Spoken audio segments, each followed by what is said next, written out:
The mayor of the city of Detroit in the summer of 1967 was Jerome Kavanagh. Kavanagh, a Democrat, was relatively young when he took office and quite popular. In fact, he showed promise as a future Democratic candidate on a national level. All that changed, however, in the summer of 1967. Kavanagh was not seen to have taken decisive action to curb violence in the streets of Detroit.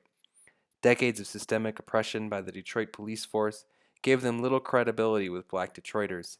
In addition, the force was simply not large enough or well trained enough to quickly bring the violence under control. Recognizing that early attempts to end the uprising were failing, Mayor Kavanagh sent a request for assistance to Governor George Romney, who declared a state of emergency and sent in the state National Guard to assist local law enforcement. Governor Romney sent in Michigan National Guardsmen to assist the Detroit Police Department in regaining order.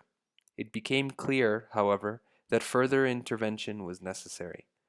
Around 11 a.m., Romney formally requested that the President Lyndon Johnson dispatch troops to Michigan. Johnson instructed Secretary of Defense McNamara to proceed, and that afternoon, approximately 5,000 troops were airlifted to Selfridge Air Force Base.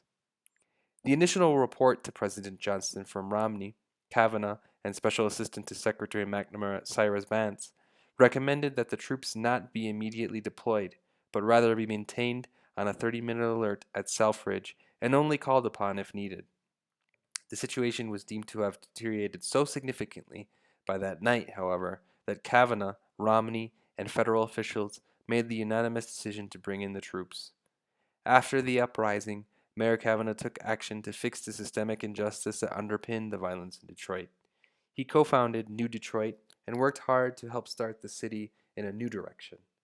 It was not enough to salvage his political career, however, and Kavanagh's hopes of holding state or federal office were never realized before his untimely death at the age of 51.